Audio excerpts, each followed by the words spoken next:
मजबूत ना होता तो थोड़ी सा ये देखिए ना, वो आगे आगे बढ़ के देखना, वो देखो डेंट, वो पीछे। नमस्कार, मैं हूं पुष्पांजलि सिंह। आप देख रहे हैं प्रवासी एक्सप्रेस। आज हम पहुंचे हैं गुरुग्राम के विजय कॉलोनी में, जहां दबंगों ने आकर अपना कहर अचानक बरसा दिया और यहां मारपीट की। इसके बाद पुलिस ने, आइए पूछते हैं कि क्या कुछ कार्रवाई की है। सर, यहाँ क्या हुआ था? यहाँ पर इनको मारा, इनकी बेटी को मारा और इनकी बहन को मारा, इनकी पत्नी को मारा, सबको मारा। क्या कुछ कारण था सर? कारण ये था जी, कुछ भी नहीं था। कारण सिर्फ यही था कि जो गाड़ी लेके जा रहे थे, गाड़ी लेके बस इन्होंने थोड़ी सी नाली के अंदर गाड़ी चली गई थी, उस वजह से इनको मारा। क्या कुछ यहाँ हुआ था सर? मैडम, ये हुआ था, ये हमारे पड़ोसी गाड़ी लेके जा रहे थे, गाड़ी का एक चक्का नाली में चला गया। वहाँ पे कुछ दमंग खाट लगाए हुए बैठे थे, उन्होंने उसको लेके कहा सुनी हुई मारपीट की। उसके बाद वो वहाँ पे गए, गाड़ी छोड़ के भाग गए।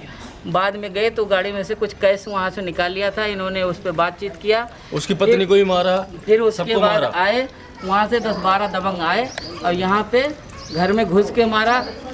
इनके उमा शंकर जी को मारा, उनके फादर को, 80 साल के बुजुर्ग पिताजी हैं उनको भी मारा, मदर को भी मारा, बच्चों को, यहाँ तक कि छोटे छोटे बच्चों को भी नहीं छोड़ा। वो कौन लोग थे सर? गांव के ही कुछ गांव दबंग के लोग हैं, पीछे ही रहते हैं, उन्होंने मारा। तो कुछ कार्रवाई सर, क्या कुछ कार्रवाई पुलिस ने किया है अभी कार्रवाई मैंने कंप्लेन दर्ज कराया था उस दिन, लेकिन कार्रवाई के नाम पे हमको जहाँ तक पता चला है कि पुलिस लिपापोती का काम कर रही है। नाम पे उन्होंने गिरफ्तारी तो शायद 6 गिरफ्तारियाँ हुई है, लेकिन वो शायद उनको छोड़ दिया गया है। और जो चार्जशीट उन्होंने FIR दर्ज कराया है उसमें कहीं भी मेरे चोट का जिक्र नहीं है, मेरे परिवार पे जो हमला हुआ उसका कहीं जिक्र नहीं है। वो छोटी मोटी घटना को उन्होंने दिखा दिया है, लेकिन मेरे ऊपर जो हमला हुआ है, मेरे परिवार के ऊपर जो हमला हुआ है, उस FIR में कहीं भी दर्ज नहीं है। इस सिलसिले में मैं कल SHO से मिला था सेक्टर 10 में, उन्होंने आश्वासन दिया है कि उसमें हम ऐड कराएंगे। देखते हैं क्या होता है। 2 कंप्लेन आपने दिया था, उसमें एक पे कार्रवाई हुई है जी। जो मेरे नाम से कंप्लेन था उस पर कोई कार्रवाई नहीं हो रही है अभी। वो बोल रहे हैं कि एक ही केस है, रमेश जी से हुआ था, तो आपका उसी में ऐड होगा, बाद में ऐड होगा, जैसा उन्होंने आश्वासन दिया मेरे को। नहीं, क्या घटना हुई क्या थी? क्योंकि आपसे तो लड़ाई हुई नहीं थी। घटना सर हुई थी कि रमेश जी अपने ऑफिस जा रहे थे, एक छोटी सी घटना हुई कि उनके गाड़ी का एक पहिया गिर गया नाले में। ये छोटी सी बात के लिए उनसे कहा सुनी हुई, वो वहाँ से वापस आ गए, उनका मन नहीं भरा दबंगों का, तो फिर घर पे हमला कर दिया। किसके घर पे? रमेश जी के। उनका घर कौन सा है? उनका घर ये वाला घर है जो जी, मेरे पास में ही है। फिर गलती से वो लोग रमेश जी का घर मेरा घर समझ बैठे। अच्छा, ये घर मेरा समझ। घर सामने है यहाँ पे। अब मेरे घर में जो भी लोग थे सब पे हमला हुआ, सबको मारा गया। ऐसा कोई फैमिली नहीं है, मेरे यहाँ तक बच्चों को ही मारा गया है। बाइक भी तोड़ी है? बाइक मेरी यहाँ खड़ी थी, यहाँ पर आप देख सकते हैं बाइक का क्या कंडीशन था। बाइक यहीं पे खड़ी थी मेरी साइड में। बाइक का देखिए अब क्या हाल किया गया है। यहाँ पे बाइक का पास में कंस्ट्रक्शन का काम चल रहा था, वहाँ से उन्होंने दुरमुस लिया, हैमर जो होता है ना कूटने वाला, उससे उन्होंने इस पर अटैक किया।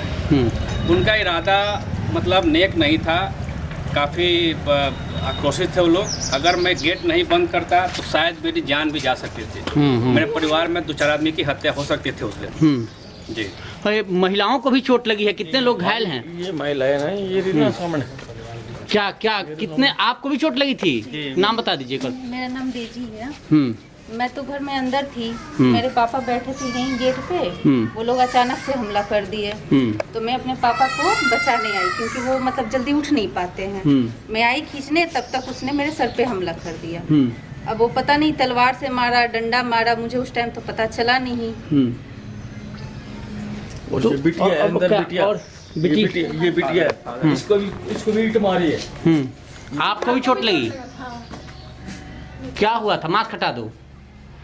मैं जब बुआ को चोट लगी तो वो अक्षत के लिए रोने लगी, उनका बेटा है अक्षत। बच्चे तो फिर उसको मैं ढूंढने गई तो मैं बाहर आई तो उन लोगों ने मुझे भी मारा ईंट से, तो मेरे पेट पे लग गई। क्योंकि सारे बच्चे बाहर ही थे, हमें डर था पता नहीं बच्चे कहाँ हैं। इधर मारा है। पापा को भी लगी है, उनको भी लगी है। आपको भी चोट लगी थी? कितने लोग थे, क्या कुछ हुआ था? 10 बंदे थे। कुछ अचानक से हम सब यहीं बैठे थे, अचानक से आए हैं, सीधे सबको मारना शुरू किए हैं। वो तो हमने अफरा तफरी में सबको बचाने के चक्कर में, पापा थे गेट पे, उठ नहीं पाते हैं, उनको बचाने के चक्कर में सबको चोट लगी। अगर हम गेट नहीं बंद करते तो हमारे घर में वो सबको मार डालते। मैं बाहर थी, मुझे भी ईंट मारा, मैं तो यहीं पे गिर के बेहोश हो गई थी। सबको बहुत मारा। जब गेट बंद हो गया उसके बाद भी उनने खूब ईंट चलाई, खूब ईंट चलाई। वो लोग बाहर छत तक ईंट फेंके हैं। वो लोग को देखिए खिड़की का कांच टूटा हुआ है, गेट पे इतना ईंट मारा है कि गेट तक दब गया है। दोनों गेट देखिए, इतना मोटा गेट, 2.5 कुंटल का गेट ऐसा हो गया पूरा पीछे। ये देखिए पूरा ईंट लगा है यहाँ पे। पूरे भैया को भी मारा। तो अब क्या कुछ कार्रवाई क्यों नहीं हो रही है? आप लोगों ने शिकायत दी तो? शिकायत दी है, मगर पुलिस अभी बोल रही है कि एक ही केस है, हम उसी में आपका नाम ऐड कर देंगे। कार्रवाई पुलिस ने बोला, आश्वासन दिया है कार्रवाई होगी। हम पुलिस की कार्रवाई का इंतजार कर रहे हैं अभी तो हम। ये पूरी गली खड़ी है, लोग खड़े हैं। आप लोग उस दिन थे, मौजूद थे? हाँ जी मौजूद थे जी हम। आप मैडम उस टाइम पे थे यहाँ पे? जी मैं तो, मेरी सिस्टर है, मैं तो दौड़ के आई तब तक वो तो सारा काम कर चुके थे, वापस जा रहे थे। हम लोग को सारे लोग हाथ पैर जोड़े थे, मत करो मत करो, क्यों कर रहे हो, पर कोई सुन ही नहीं रहा था। सब अपना उठा के जो मिल रहा था वो चला रहे थे। जैसे लग रहा था कि पता नहीं कौन सी दुश्मनी है हम लोग से। हम लोग तो अपने आप को संभालने में लगे हुए थे कि किसी को ज़्यादा ना लगे बस। लेकिन तब तक सारा सिर, सबका सिर, किसी का मुंह, मैं आई तो ये गिरी पड़ी मिली मुझे, बेहोश हो गई थी। पता नहीं कौन सी दुश्मनी थी हम लोग से, तो हम लोग तो ना जानते हैं ना पहचानते हैं कि है कौन आखिर वो लोग।